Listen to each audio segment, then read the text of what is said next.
Okay po, ang topic natin ngayon, 8 bawal gawin bago matulog. Alam ko, napakahirap makatulog ngayon, very stressed tayo.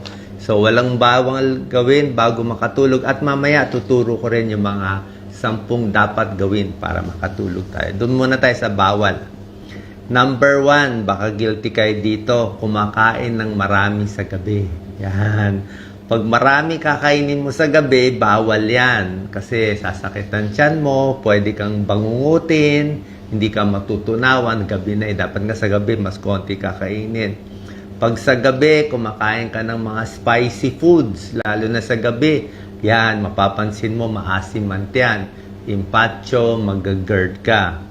Yung mga acidic foods, masyado maasim sa gabi, ingat din. Kasi syempre hihiga na tayo, pwede mag-GERD tayo dyan. So, iwas acidic, spicy, at napakaraming pagkain, mga fast food sa gabi. Ang problema kasi, pag umatake ang tiyan natin, sumakit ng tiyan natin sa gabi, pati puso mahihirapan. Okay? Yung puso, mapapansin nyo, pag na-impacho kayo, puso nyo, bibilis ang heartbeat, magloloko ang tibok. Yan po, linya ko yan bilang internist at cardiologist. May connection ang tiyan at puso. Kaya dapat kalmado ang tiyan. Number 2, bawal gawin sa gabi bago matulog, sobrang exercise. Yung matutulog ka na, tapos doon ka pa mag-exercise, pagod na pagod, hindi po maganda. Kasi masyadong mataas ang adrenaline, kailangan mo pa mag-cool down. Pag na-exercise ka, siguro maghihintay ka pa mga 3 oras bago ka pwede makatulog. Diba? Kaya mas maganda, medyo may gap from exercise sa gabi bago matutulog. Pero pwede maglakad-lakad. Hindi bawal maglakad-lakad. Okay ang lakad.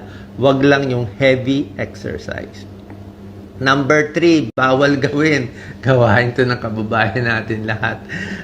Uminom ng alak. Di ba masarap uminom ng alak sa gabi? Oo.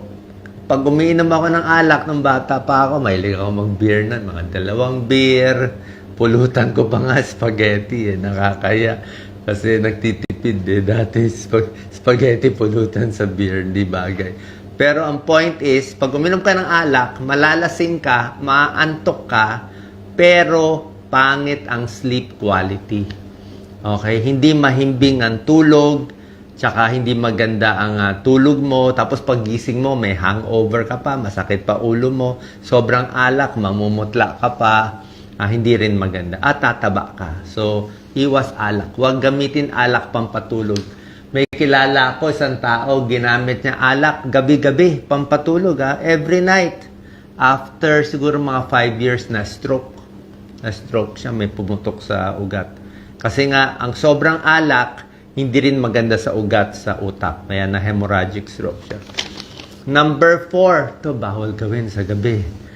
Makipag-away, magalit, makipagtalo sa gabi. Yan. So, hindi po maganda. Kasi pag nagalit tayo sa gabi, tapos matutulog ka, talagang tataas ang blood pressure mo niyan. Hindi ka makakatulog at tataas ang risk for stroke. Meron tayo tinatawag na bagong klase ng stroke. Tawag dito, wake-up stroke. Anong wake-up stroke? Siguro napagod sa gabi, nagalit nung gabi, tapos na high blood nung habang natutulog siya, na-stroke ng madaling araw habang tulog. Let's say na-stroke siya 2:00 ng madaling araw, hindi niya alam. Paggising niya ng 7 a.m., na-stroke na. So in 15% of cases may wake-up stroke. Possible yan dahil sa overweight, naghihilik o nagalit masyado. Number 5, bawal gawin, sobrang trabaho sa gabi. Siyempre, pag matutulog na, hindi ka na dapat naghahabol ng email, workload, di ba? Pwede mag-aral kung student ka. Aral naman, wala namang pressure. Pero yung trabaho, very stressful, hindi maganda pag gabi. Dapat 2 hours before bedtime, medyo easy, relax na. Number 6, ito gawain ng marami, kaya hindi makatulog. Puro Facebook sa gabi. Yan, Facebook, TikTok. Diba? Check sa Twitter, kung ano trending. Tapos, nagpo-post pa kayo sa social media, matutulog na, hindi kayo makakatulog. Kasi, syempre, pag nag-post ka, hihintay mo pa reaction, hihintay mo pa comment. Paano kung may mag-bash sa'yo? alas 10 na ng gabi. So, iisip-isipin mo yan, hindi ka makakatulog. Kahit nag-browse ka lang ng Facebook, ay baka may makita kang kakainisan mo, kakainggitan, o galit. Hindi ka makakatulog. So, maganda pag gabi, wala na tong mga ano lang, mga basa-basa lang ng magazine o yung mga walang kabagay-bagay lang. So, wala nang Facebook o posting o mga content sa gabi para makapahinga na kayo. Number 7, pag-inom ng kape. Yan. Kape, energy drink sa gabi, hindi maganda. Kung sa umaga, okay pa yan. Kailangan mo mga 5 hours after eh. So, bago mawala epekto ng kape. So, siguro hanggang tanghali o early afternoon, pwede ka ba magkape. Pero kung gabi na, magkakape ka pa, mataas ang caffeine, baka hindi ka makatulog. Number 8, nako, gawain natin to. Manood ng horror movie. Bawal yan sa gabi, di ba? So, babangungutin ka kasi nasa subconscious natin yan. Kung ano pinanood mong horror, yun ang papanaginipan mo. Or, kahit yung mga heavy drama, yung mga iyakan, mabigat na storyline, mabigat din sa dibdib, pagtulog mo na dyan pa rin. Dapat medyo yung mga comedy, romance na lang ang hanapin natin. So, yan ang mga komplikasyon. Pwede bangungutin, pwede magkaroon ng heart problem, pwede ma-stroke dahil dito sa mga bad habits, di ba? Yung sobrang pagkain, sobrang galit sa gabi. Ngayon naman, punta tayo sa mga tips para makatulog. Ito gusto natin. 10 tips ng mga dapat gawin para mahimbing at paghiga mo, makakatulog ka agad. Yan. Number 1, kailangan yung kwarto mo talagang conducive. Sabihin, medyo madilim, medyo malamig, at medyo matahimik. Okay? Pag may ilaw, siyempre, hindi maganda sa mata, hindi ka makakatulog. Kung sobrang init, hindi ka rin makakatulog.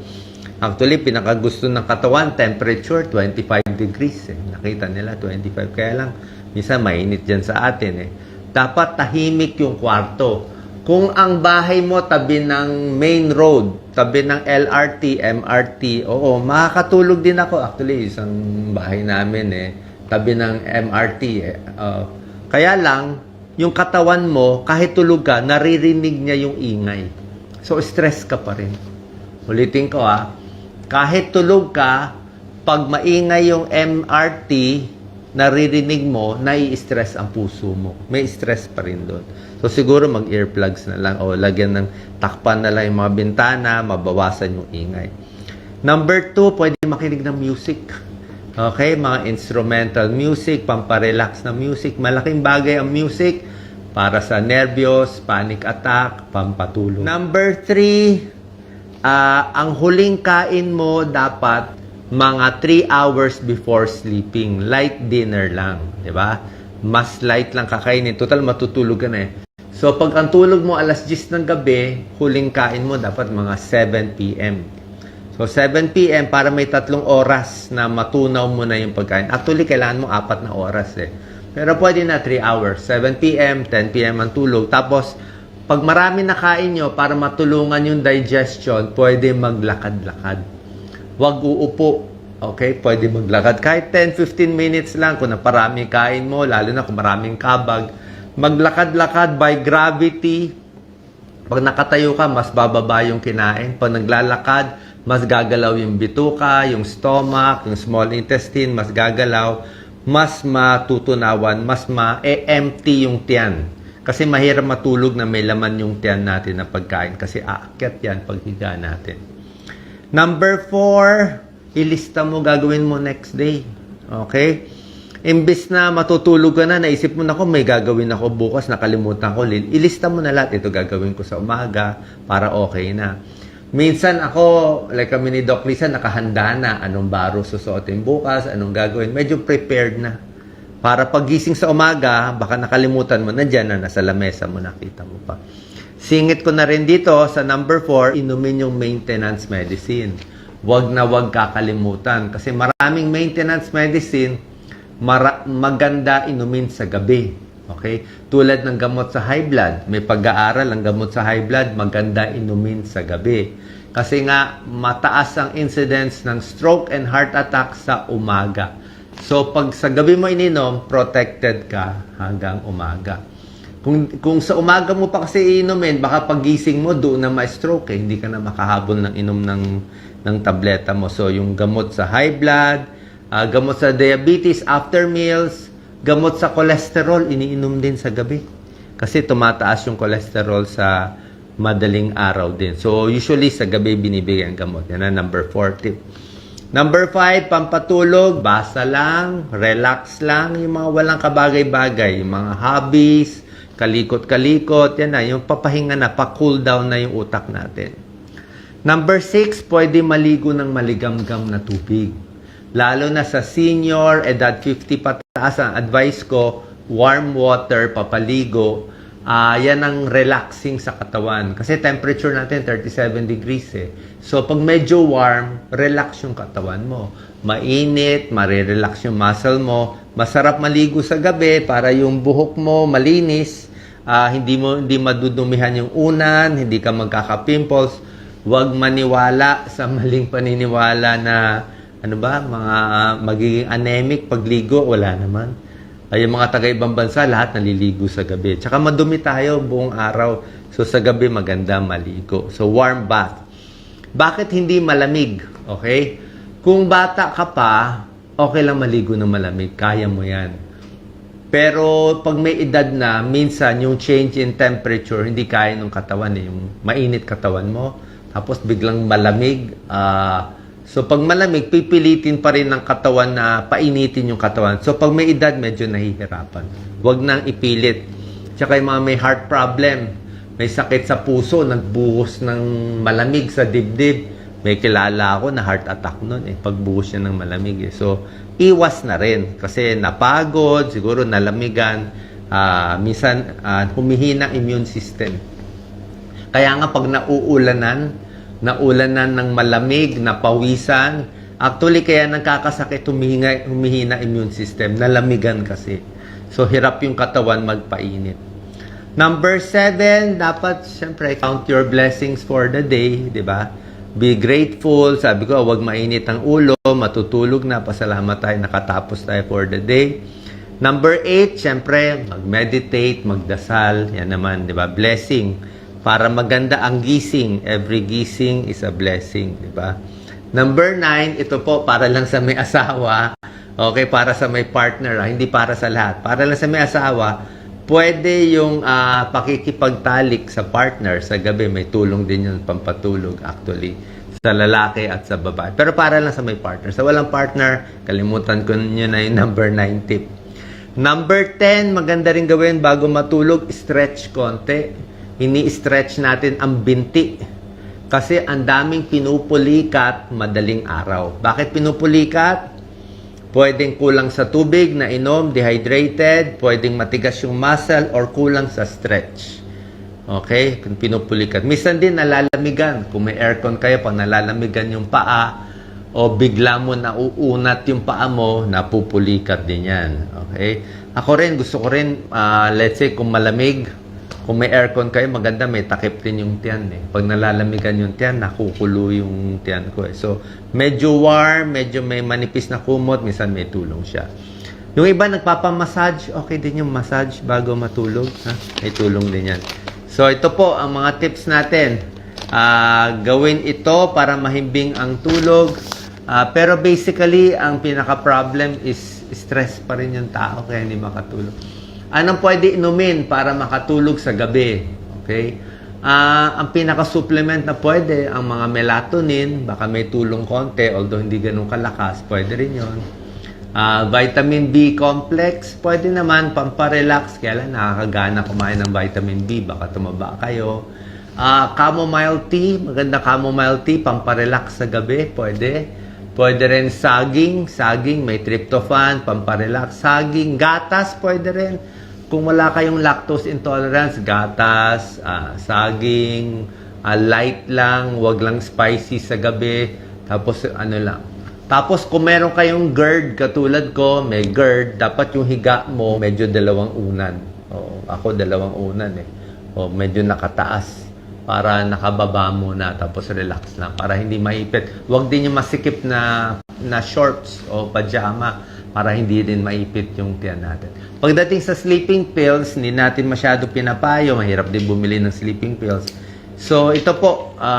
Lastly, meron din isang technique na para makatulog. Okay? May isang technique tayong ginagawa. Pwede mo gawin na iisipin mo lang nakahiga ka, i-relax mo yung katawan mo part by part. Minsan yung kamay mo muna, itigas mo muna, kaya nakahiga ka, itigas mo muna, tapos i-relax mo. Tapos sa paa mo rin titigas, i-relax mo. Tapos i-imagine mo, relax na kamay ko, relax na braso ko, relax na leeg ko, relax na likod ko, relax na yung paa ko. Slowly, parang mentally, nire-relax mo yung katawan mo hanggang makatulog ka slowly. Okay, saan po nakatulong tong video sa mga bawal gawin at dapat gawin para makatulog. Very important ang tulog. Ngayon, kung hindi talaga kayo makatulog, malaki problema, ganito na lang. Higa na lang. Okay lang yan. Higa na lang, huwag na lang kayo gumalaw kahit gising na gising kayo. At least, buong gabi nakahiga kayo, di kahit papano nakapahinga naman yung katawan mo. Kahit yung isip mo gising, at least yung body mo pahinga, medyo may konting tulog ka, pwede na rin yun. Tapos ayoko makakakita ng relos.